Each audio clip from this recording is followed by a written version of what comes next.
Hey, what's up, YouTube? How y'all holding up tonight? Hope all y'all doing well, being blessed, being healthy, doing everything that you need to do to get to the next level of what you want your life to look like. So, today, today was a difficult day for me. I'm still like really trying to settle in with some of the things that's just been going on in my life, as far as like just not necessarily weight loss, but coming to grips with what that meant. You know, people say, "Oh, it's easy to do this. It's easy to lose 3 pounds a week. It's easy. It's easy. It's easy." But people don't understand that that shit is not easy because while you super big, that scale and while you super big and that scale moving like it's supposed to, it's your friend because at that point you want to be consistent. You see the number going down, your confidence get built up. And guys, I got to tell you, from like 300 to like 220 or 230, that's when I saw like, oh shit, like this is happening, because you won't see it first. The people around you going to see it first, right? And I thought it was very interesting that I was able just to keep going, even when I traveled, right? Because some weekends I would go to, from Poland, I would go to Germany, hang out with some of the frat brothers and just do things. And while they eating what they eat, I didn't eat any of that, right? I was super, super strict. And it's literally, I've had to taper down a bit because I became like way too strict to the point to where if you around me, I'm telling you little tips and tricks to understand the calories and macros and shit. Like just being annoying because like, oh, I'm so excited I did something. I want to share my knowledge with you, which ain't a bad thing. But everybody's not ready to take that step in their journey. Just like everybody's not ready to accept that, hey, I like who I am. Everybody that's out of shape or everybody who look a certain way, maybe they're okay with that. They're happy. And I'm not here to take anything away from that. I'm reaching out to the people. I'm trying to make content for the people who realize how big they were, making the changes, but having struggles mentally to catch up with what's going on. Because guys, it's body game stories are for days. Like I thought Luther and fucking Southpaw Huncho and those guys. I thought oh man, these guys man, they just glazing and stuff. Man, that shit is real. Granted, every woman don't care about looks. Every woman don't care about looks and shit, but you got to understand genuine desire is real, fellas. Seriously. So if you married or you in a relationship with a woman and you met her while you were big, okay, that's cool. She might really truly like you for who you are. But if y'all met and you were skinny fat or you was just like kinda in shape and over the years you kind of fell off, yeah, dog, that ain't it. That's not it. I I relate that like to just my life, when I met the love of my life, I was a big guy, and then she had watched me get smaller, like years ago. She had watched me get smaller and then just fucking blew up, it was crazy, God rest her soul. But it's like my son's mom, from years ago. But it's like she saw that transformation. It's like, dang, motherfucker, how you join the army and get fat? It was just weird, right? But I'm saying all that to say, right, whenever you do get that big, your true enemy isn't necessarily the fat and how you look. It's actually shame. It took me some time to really think about this. About this. So when I was like journaling last night, it just hit me. I was like, you know what? I'm gonna go deep on this one because I really want the viewers to think, right? Wherever you are in your journey, for one, I'm encouraging you to keep going. You're gonna have setbacks, you're gonna have bad days, you're gonna have good days. But just keep moving forward, guys. I'm not finna beat you up and say, oh, you fat piece of shit. You ate 2 rice grains over what you were supposed to eat. Yeah, but did you go to the gym today? Did you walk 10,000 steps today? Okay, cool. So you got a little bit of room. Bruh, live your life. Put your health first. Everybody don't want to be 10% body fat. Everybody don't want to be 10, 11, 12, 13. They want to be at 15% to where they have the appearance that they want, but they're not killing themselves every day to hurt their body, because at 10%, yeah, you putting your body through a lot of stress. And I'm putting my body through a lot of stress right now because I understand that the last remaining areas to go is the lower belly and the lower back.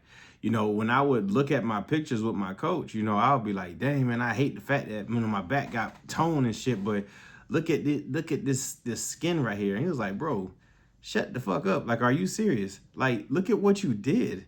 He's like, bro, you went from 315 pounds into the 190s. It's like what you did is not easy, and what you're doing is still very hard for most people. It's like you waking up every day and you putting your body through hell. You walking, you active, you doing shit. Most people wake up, go to their desk, and they just sit there all day. I got such a regiment now that if things go the way I think they're gonna go, and I'm back at work soon, I'm still gonna meal prep. I'm actually looking forward to that because I won't be surrounded by so much temptation anymore. And granted, I do a good job at not eating brownies and not eating cookies and shit. But for me, I already know what this shit gonna look like. All right, cool. I'm gonna wake up. I'm gonna make sure, hey, if I gotta be out late, I'm gonna get home as soon as I can. And when I get home, I'm gonna jump in the shower and I'm gonna go to fucking bed, right? So when I go to bed, I know for sure I need to be up at 3:30, 4 o'clock because I want to get in as much workout as I can. I still stretch, I still do what I need to do, but I want to make sure that I've taken care of myself before I go to work. And that's going to include just like how I did in Europe.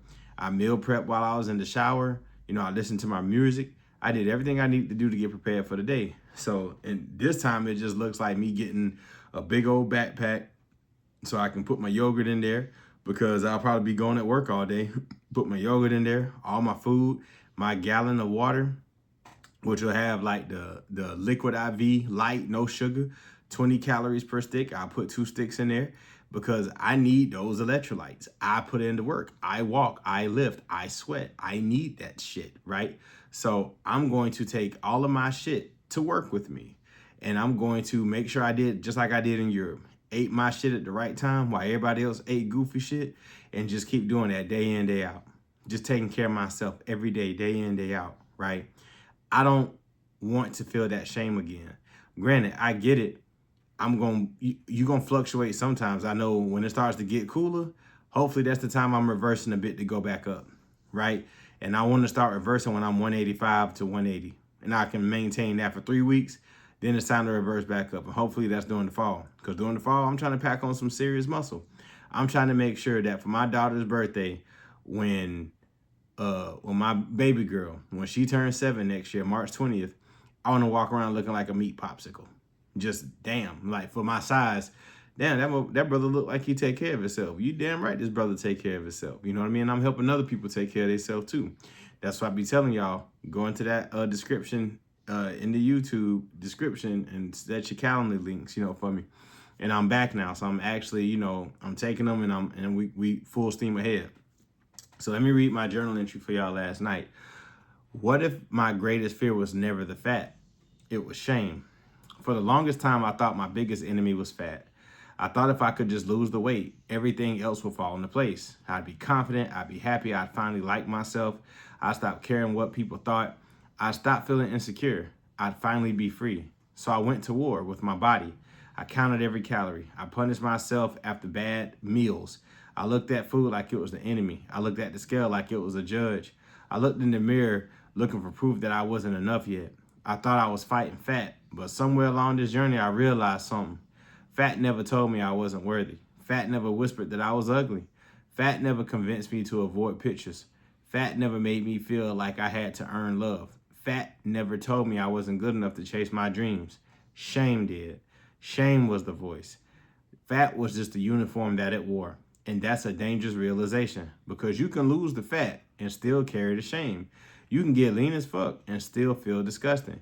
You can hear compliments and secretly feel like people are lying. You can build a body you dreamed about and still avoid mirrors because shame doesn't care what you weigh. It only cares whether you still believe its story.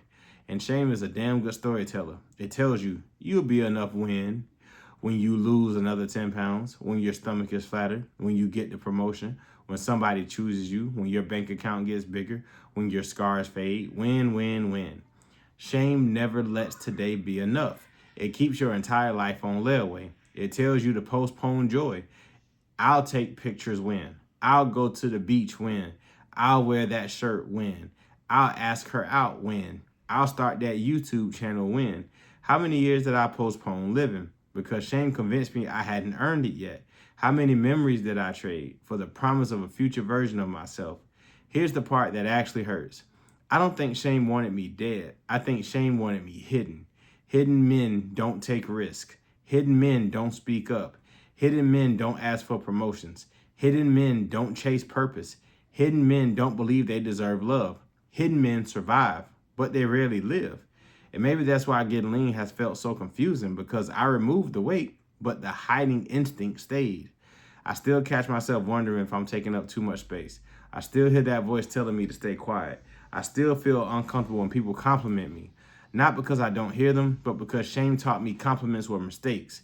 It taught me that if somebody saw something good in me, they just hadn't looked closely enough yet. Think about how exhausting that shit is. To spend years or months becoming somebody while another voice tries to keep convincing you that you ain't shit. You're still the same person you used to be. Maybe that's why so many people regain the weight. Not because they lack discipline, but because carrying a new body while believing an old story is emotionally taxing, exhausting even. Eventually, your body and your beliefs collide. One of them has to change. For years, I thought I needed to change my body. Now I think I need to change the story. Because shame keeps asking one question: what's wrong with you? Healing asks a different story: what happened to you? That question changed everything for me, because the little boy, the young man, the fat man, they were broken. They were adapting, protecting, surviving, controlling, doing the best they could with what they knew. That doesn't excuse every choice, but it changes how I see the man who made them. And maybe they were real. That's where real freedom begins. Not the day you can finally see your abs, not the day the scale hits your goal, the day you stop believing your worth has to be earned, the day you stop speaking to yourself like you're the enemy, the day you realize you spent years trying to punish someone who is actually crying out for compassion. I still want to improve. I still want to get leaner. I still have goals. But I'm done letting shame sit in the driver's seat, because shame can build discipline, but it can never build peace. And if I'm honest, peace is what I've been looking for all along. Maybe fat was never the heaviest thing I had to carry. Maybe shame was. And losing that might be the greatest transformation of my life. So that's some real deal shit, y'all. It's like I kept moving the goalposts so much because of that voice in my head. And granted, I thought I would look a certain way. In my defense, I already thought I would look and feel a certain way when I got to those landmarks, but I didn't. When people say, oh, I got to lose 15, I'm going to lose this 15 to get right, really you need to lose like 30 to get the look that you imagining. I just don't say shit to people when they say that shit around me. They'll say, damn, man, how'd you do it? And I just like, look, bro, it's just for real, just consistency. You know, picking up the heaviest weight in the gym, and that's the front door handle. It's not easy waking up when your body hurting. It's not easy getting up to do these things when you feel like your emotions is just out of whack. Guys, I've been going through it lately. I'm dead ass. I've been going through it. You know, between death, loss, grievance, all this shit. Like, I'm really, really going through it. You are literally looking at a man right now who if he doesn't go to the gym and he don't work out his aggressions early in the morning, I'm not going to be a pleasant person throughout the day. I'm just not. You know, I have to go in there and I have to go and I have to cry. I have to, you know, talk to myself while I'm listening to these YouTube channels. I don't listen to myself, but I listen to other people. I'm just listening to some good music. It's like, guys, I'm not surviving anymore. I'm actually living. But because I'm choosing to live now, I'm not avoiding of anything I'm shameful of anymore. I'm not avoiding of my problems. I don't mind having the tough conversations. I don't mind saying what I want. I don't mind speaking up anymore. Case in point, I was in the gym back at home a couple of days ago, and this lady, she was switching machines because she was working abs. I don't know why she was working abs, because she was working like muscle groups that to me muscle groups that don't really work together, you know. So, and maybe that's just her thing. Maybe it just confused me. That's all I'm saying. She could do what she wanted, just confuse me. So she was a petite lady and she was real sweet, but the big dude just came in and just took her station. And so me, the old me would have just, oh man, that's stupid. No, I went over there, I said, hey, she's not finished using that. And he looked at me like, what? I said, she's not finished using that. She's standing up, like going back and forth, and you wasn't even doing this. You hopping around machine to machine. So he was like, oh, okay, I'm sorry. I was like, no, don't apologize to me, apologize to her. So he apologized to her, and I went back to doing chess. So she made sure to stop me and say, thank you for that, young man. Most people would have just let him do that to me. And I was like, don't worry about it. Because for one, I don't mind confrontation. And I'm real big on, if you going to talk to me, put your hands in your motherfucking pocket. Because if you don't and you talking with your hands, I feel like I need to defend myself. And I'm not going to give you the opportunity to swing or touch me. So I did omit that part of the story because he was like, man, what you trying to? I'm like, yo, put your hands in your fucking pocket or stop moving them. And I think when I gave him that look, he was like, yeah, this motherfucker might be crazy. No, I'm not crazy. I just don't like when people talk with their hands, especially when you that close to me, try to do something to me. Now, granted, I'm no bully. Just because a motherfucker done got in some good shape, I'm no bully. But I will help defend somebody else if they can't defend themselves, and I will defend myself at all costs, right? So, the old me would have just avoided that because, oh man, peace over war, fuck that. Now I'm not saying I'm looking for problems, but I'm just not going to be avoiding anymore. I don't have that shame no more. I'm not saying win no more. I'm just doing the shit. Like I've come to a realization tonight. I'm fully ready to move away from Texas. I am. I'm fully ready to move away from Texas and start my life again.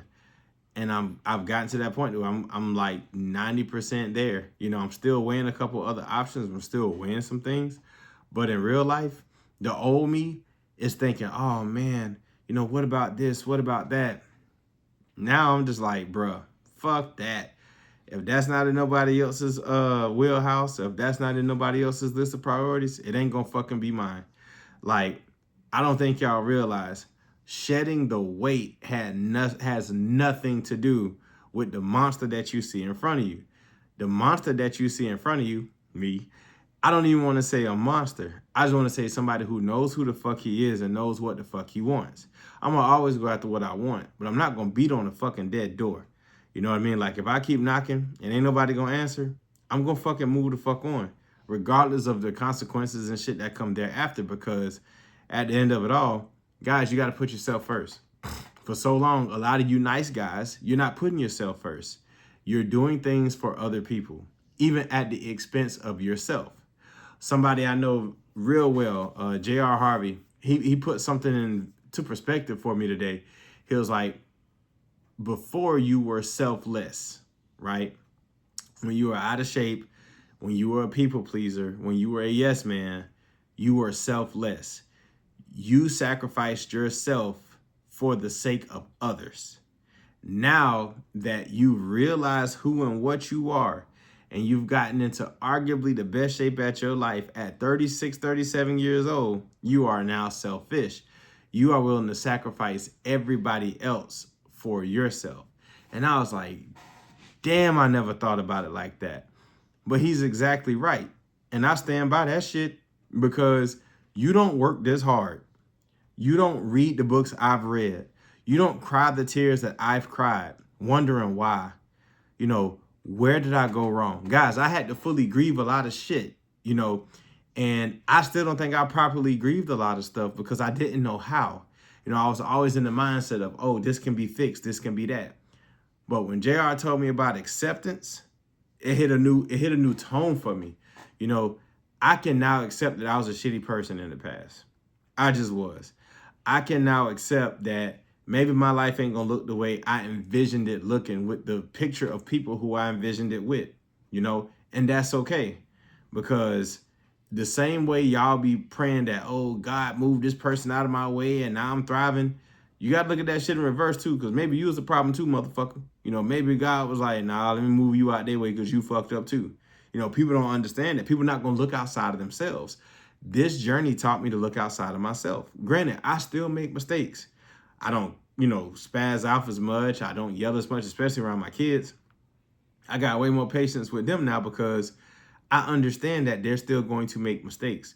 They have to express themselves enough to not only feel the way they need to feel, but they got to understand at their level. You know, the old me, the shameful me, the win me. You know, I'm an adult. You do what I say when I say you do it. I do all this for y'all, blah, blah, blah. That ain't even my tune of music no more. Because honestly, these kids not going to remember the fucking cars that I drove. They're not going to remember the house that we lived in.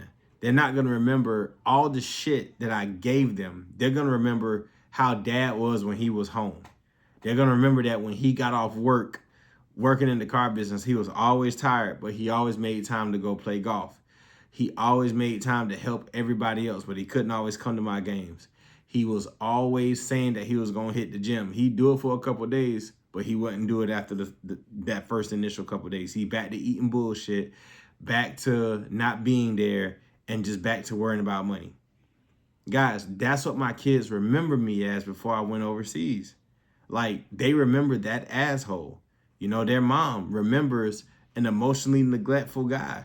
She remembers me not being there to give her that hug when she was battling postpartum. And you know what? I can be vulnerable and say this. She wanted 3 or 4 more children. But after she saw how disengaged I was, how money hungry I was, and how neglectful I was, those feelings went away. And I can't blame nobody but myself. I accept that now. I accept that I was so consumed with being a financial provider and not a regular provider. Let me break that down for you, for all the people in the back. Just because you make high 6 figures and can buy this massive house I live in and can drive the cars that I've driven does not make you a provider. A provider is the best version of yourself that sees someone slacking and automatically steps in. A provider is somebody who knows that, hey, something's not right. Let me go talk to you. You know, a provider is someone who's there that's going to shoulder the load and help out as much as possible. Don't get me wrong. My mindset used to be fucked up.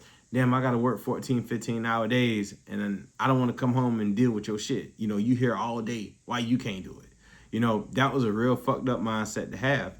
Now, granted, I could have said those things, but I could have said them better. You know, I could have given more, but I didn't because of my mindset. My mindset was a grind set, right? And that grind set was money, money, money, money, money. That mindset should have been, Sean, pour into yourself so you can pour into the people who actually depend on you. Sean, communicate way more than what you need to. Sean, go get the therapy that you need. It took for me to get hurt to go get the therapy I needed, to learn to better manage my money, to learn to communicate and talk and be vulnerable. It took all of that shit. Now that JR broke that shit down in a sense to where I understand it, I can now take these tools to be a better person moving forward. When he mentioned shame, I was like, that's crazy. I wrote about shame last night. Guys, that shit is real. It truly is. It's not you being fat, it's you being ashamed. That's it. You know I ain't gonna out nobody, even though I could. I know people whose esteem is so fucked up. Not bad looking, not unattractive, but will still spend money on the escort and got a whole wife at the crib. You know what I mean? It's like they are, you know, some of these guys, you know, that shame is what takes us out. You know, I know plenty of fat motherfuckers that's happy with their life because they got a woman or they got their shit together and they're not worried about the material things. Now, granted, they got a lot of material things, but they figured out the cheat code. Like, bro, yeah, I got all this shit, but I walk my daughter to school every fucking day. I hold her hand and I get in 10,000 steps every day. I just eat like shit and I'm okay with that. Keep your health shit over there. I'll talk to you when I'm ready. All right, cool. And I understand that. You know, it's people that got it together to where they don't have that shame. They've confronted that. I just wish I would have confronted it sooner because I feel like I would have been a better person sooner. You know, and I'll never, ever question God's timing because who am I to question his timing? What if what he has for me that I can't see right now? Guys, I'm going through a lot. I can't see, but I know it's going to be something better on the other side of this. I just got to have faith that it is because I can't see it right now. There's a lesson in all of this that he's teaching me.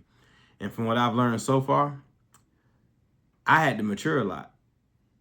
I've had to mature to the point to where that I had to put myself first and everything else that's not centered around God and my purpose after that. Straight up, I had to. I had to mature and realize that I'm not the only one who got feelings. I had to mature and realize that my children remember a version of me that I'm not proud of. And I'm working my ass off every day, y'all. And it's not even performative. This is the legit me. You know, I'm letting my son drive me around to the store and stuff. You know, way more calm and stuff with my daughters. You know, I hate cats. I fucking hate them. But because they love them, they got cats all through the house. You know what I mean? And it's like, these are the things that you learn when you mature personally and professionally. Because even at work, when I go back, I know everything I did wrong before. Now, I understand that when you in certain businesses or you in certain positions, trust nobody. You know, and my thing is, I'm not going to say shit behind nobody back because I don't want to be misquoted. So I'm going to be real big on, hey, let me talk to you for a minute. And then I'll say what I need to say so it's direct from me to you and you ain't got to hit no rumor mill. You know what I mean? And I feel that me no longer being ashamed of how fat I was and how my appearance was, I feel like I can do anything. Guys, I love going to my boy Ali's store and all them, you know, all them broads come from the back to come see me. You know what I mean? Granted, none of them come up and talk to me, but they just want to come up and see. And, you know, I'll throw on a nice fitted t-shirt, some fitted jeans and some shoes and just, and they're talking to my boy, but they're coming out the woodwork. And I promise you, I don't even know, even in the gym, you know, motherfuckers will come up and start talking to you who never talked to you before. And I'm just like, dude, you don't remember me, do you? No, this is your first time coming. Nah, sweetheart. I used to come here a lot a couple years ago. Then I showed a picture of me. Oh, I remember you. Yeah. That used to be me.